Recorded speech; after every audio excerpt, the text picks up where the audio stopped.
In Andalusia, we visited magnificent Moorish sites, such as the Alhambra in Granada, and we found the Jewish quarters in all these towns and how close the communities were.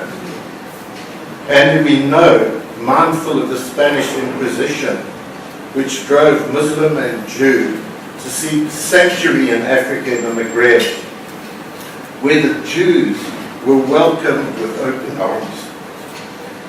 The saga is part of what scholars refer to as the golden age of Arab and Jew. The great Saladin was exemplary. After liberating Jerusalem from the Crusaders, he accorded freedom of worship to Jews and Christians, where once Jews and Muslims had been persecuted by the Crusaders.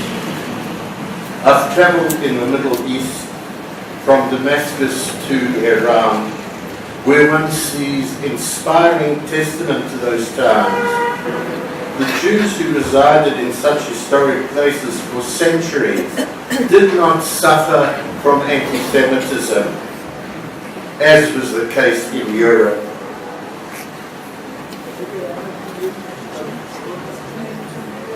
They resided amongst the people. They spoke Arabic. In fact, quite frankly, they were Arabic, with a different creed. They enjoyed freedom of worship. Their livelihood and culture flourished and differed only in the creed they followed. Those who had misused religion down the ages had done so to create divisions for their own nefarious interests. All the more important the example that you set here. And of course, the example that our people of the Cape have shown in terms of the religion that's practiced. In the conflicts we face today in the world, we need to rediscover how the people of the book cohabited peacefully together and be reminded that their value systems springs from the same source, a love of peace and justice, and of doing as the Jewish sage Hillel stated, of doing unto others as you would wish them do unto you. That's quite frankly what I owe my mother and father growing up in apartheid South Africa in this place called Yeovil in Johannesburg, because they were quite unique, quite frankly, amongst the Jewish and the white community in terms of that simple message which kept my mind open all my life. I'm going to turn to the Old Testament now to illustrate points I seek to convey concerning an issue that touches us all, an issue symbolized by this flag over here. And I'm quoting from the Old Testament book of Numbers 13 as follows. The Lord spoke to Moses saying, send men to spy out the land of Canaan, which I'm giving to the people of Israel.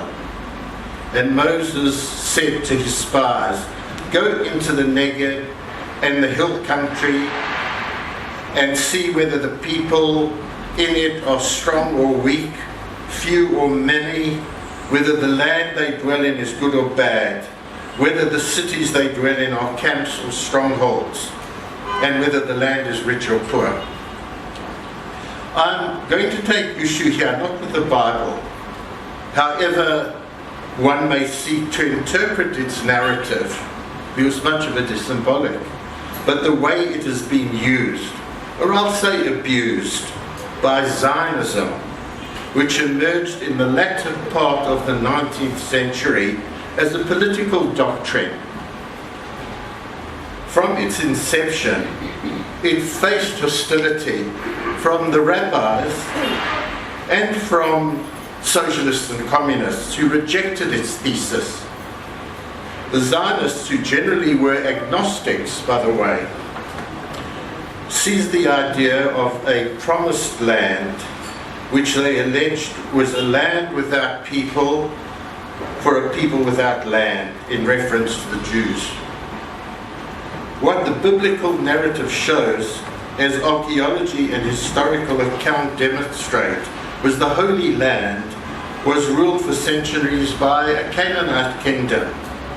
Kingdoms fall and rise and disappear in history, along with their absolute rulers. But the people stay there. They continue to cultivate the land, to trade and so on. They're not all, and it's a great myth of Zionism about the Jews of Palestine, holus bolus, exiled and forced away back to Rome or wherever. Yes, an elite were, but the people remained. Canaanites were a pagan people, which was the case throughout the world at the time. As the first monotheistic faith emerged, which we know was the Judaic faith, many pagans became converts. Then with the rise of Christianity and then Islam, this saw the spread of the religions of the people of the book, the three having much in common, emerging as they did from the same tree.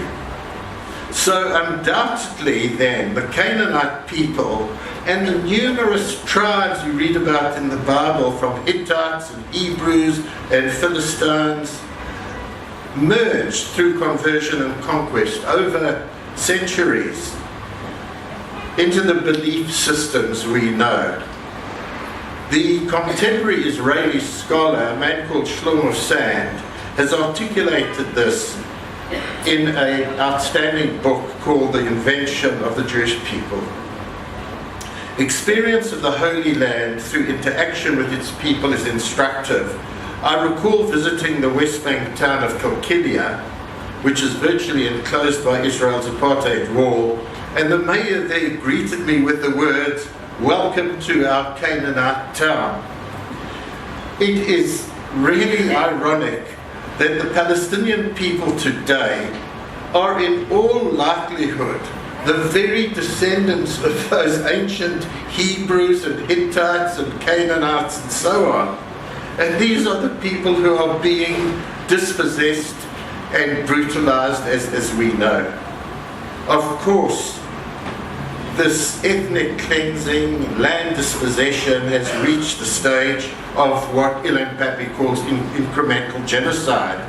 And it's all along been, with the Zionist project, it has been the colonial settler project of Zionism, aided and abetted first by the British and later by the Americans, all pursuing not their love of the Jews, but their own global strategic interests. We know that dispossession of people's land and rights creates repression, creates resistance. And we know that international law recognizes the right of a people to resist to the extent of taking up arms. And that was the case with us, and it's been the case with the Palestinians. It was the case with the Americans who rose up with guns against the British Crown. We see this throughout history. What the Israelis attempt to justify with their state terrorism, they call self-defense. But the prescription for peace and justice is quite simple, as shown in South Africa. And we've been through that process, and we know that you can't get away with dividing people, with offering Bantustones, that there's only one solution, and that is you recognize the people's right to self-determination and independence, and that's the basis for real negotiations.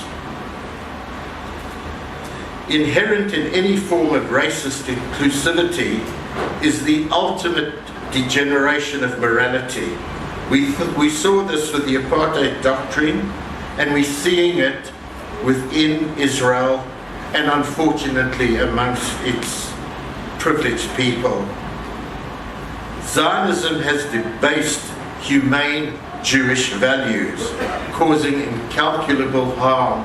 And there are a growing number of Jews in our country and internationally who have seen this and are becoming more and more averse to what Israel is doing in their name. We unfortunately have recently seen in Cape Town at its Lear School an incident in which 2 students have been punished for refusing to stand when the Israeli national anthem was sung. And the school has threatened them for their activity. There are a number of things I would like to say. Firstly, those school authorities have demonstrated contempt for what Jewish culture has been famous for in the past, and that is open-mindedness, tolerance, and encouragement of independent thinking and freedom of expression. Secondly, they treat the students' action as shameful, yet the bending of the knee is totally passive and peaceful, a very dignified, non-violent demonstration of dissent. Those young people did not behave like wild bulls in a china shop, and their dignity, the way they protested, acts as an example to others and need to be applauded. Thirdly, I'm sure many South Africans were shocked to learn that the national anthem of another country is force-fed to young people attending these Herzliya schools. I wonder what they would say if German language schools, which we have here, or Portuguese or Italian language schools, suddenly broke out in their national anthems. What would happen? I mean, this is the cause for division and hatred amongst people. And I'm sure that Muslim-inclined schools or our madrasas do not sing the Saudi or the Egyptian national anthems. Perhaps those students accepted the singing when they first joined the school. But who doesn't see today what Israel's behavior is tantamount to? What the Herzliya authorities, the teachers, the parents need to understand is that students there cannot ignore what Israel is doing. The extreme brutality that we all know of, which is so shameful, utterly shameful. And if you are a thinking young Jew, you are not going to be immune from such events we see on our TV screens. And as much as you might be brainwashed into thinking about your own tribe and its survival against terrorism, if you've got any empathy in you, you're going to start seeing the lies that are told, the way the Palestinians are misrepresented, and the fact that in fact there is a way out of a conflict if there was the recognition of the Palestinians' legitimate rights, their human rights, and so on. And Netanyahu and all of those before him have never wanted to regard the Palestinians, the indigenous people going back to Canaanites, as having the right to live there. They'll give me the right, well, they once would have, now they ban me from the country. But any Jew who wants to go there can be accepted, who's never seen the place. And people who have lived there, be they Druze or Bedouin, Arab, Christian, Palestinian, Islamic faith, whatever, or even non-believers, you have no entitlement. You can't get land, you can't even enlarge your house, which more than not is under threat of destruction. And that's why Archbishop Tutu had said, after being there, that what our people went through under apartheid is actually child's play to what the Palestinian people are having to face. And you see, the young students at Herzliya, they will be aware of Netanyahu and what Zionism is reaching out to, the alliances they're making today, the people they invite are ultra right-wing racists and fascists from countries like this new person from Brazil, first country he wants to visit is Israel, or the dictators of Poland and Hungary, and of course Mr. Trump with all his mouthings about people of colour. And then their infatuation with the Christian evangelical movement, which is Israel's new best friend. People who put to shame the Christian faith. People who see in their minds that the answer to the world's problem would be the second coming. And that the second coming, of course, would see Jews perishing unless they became converts to Christianity. These are the people who the Zionists and Netanyahu are now courting. Who at Herzliya can be unaware of Israel's new basic law, passed in July, which declares that Israel is the historic homeland of the Jewish people and they have an exclusive right to national self-determination, contemptuously disregarding the 20% of the country, Israel, that is, Palestinian population within Israel itself, all those Christians, the Bedouin, the Druze, and so on. And now African immigrants and refugees, desperately seeking sanctuary there, as the Jews once did. They are being cast out. This is what Zionism has done to a people, a Jewish faith, whose heart was once open in empathy to humanity. I'm speaking here to the mindset of those at Herzliya and beyond, the authorities, the teachers, etc., the parents of the community I come from. And I'm speaking about that Zionist establishment which hypocritically prattles on about learning the values of Nelson Mandela's reconciliation, of the need for freedom of speech and expression, and who won't so much as utter a word of condemnation when Israel's snipers at the Gaza fence cut down a man in a wheelchair or a nurse providing medical attention to the injured. So what the Prime Minister Netanyahu says in the declaration is this is a defining moment in the annals of Zionism, in the history of the state of Israel. But this idea of the Jewish-only state has had Jews, some in Palestine, Israel, and many around the world hanging their heads in shame. And those young Jews we refer to, I am sure, are awakening to the truth and are no longer prepared to be bullied and brainwashed.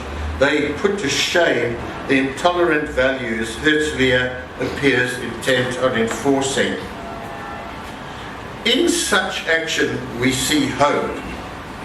And looking beyond and coming to this flag, we see great hope for Palestine. And we see it in the indomitable spirit of the people, of their resistance. When a young schoolgirl aged 15 strikes an Israeli soldier in the face and is prepared to go to jail because they have shot her cousin. When people of Gaza march on the fence, as they will be doing today, Imam, every Friday, knowing full well that the snipers will cut down, like last week, 6 of them, or 30 of them, or 60 of them. They prepare to go because they refuse, as our people once refused, to live on their knees. And they're standing up for their rights, and they will go on doing so. This is the Palestinian Samud, the indestructible spirit of perseverance, going back for aeons. Like the black people of South Africa who liberated the whites, so the Palestinians will liberate all who live in the Holy Land, the Jews included, who I would hope would one day follow the example of Ilan Pape and Yuri Davis, who came and spoke here I think in about 2002, declaring themselves Palestinian Jews. So may I end by calling for two things, calling on us here, calling on our country and our government. Firstly, make BDS, boycott, divestment and sanctions, a powerful tool, as was the case during the struggle against racist South Africa, to isolate Israel until change comes. Secondly, we must pressurize our government, because it's a government I belong to, and I'm not happy when it talks with two tongues. We must pressurize this government to take a bold stand and boycott apartheid Israel in toto. And that means breaking off diplomatic relations, no Israeli ambassador here or ours there, no trade between the two countries, stand by the Palestinian people and those Jews who want change. And that was the lesson which Mandela and the ANC and our movement taught the world and learned from the world. That's what helped make us free, that kind of solidarity. Those are contributions that can help bring about the kind of change that helped free South Africa. I really believe that Palestine will be free for all people of all faiths, from the river to the sea. Amen. Inshallah, God willing, it will happen. Thank you very much.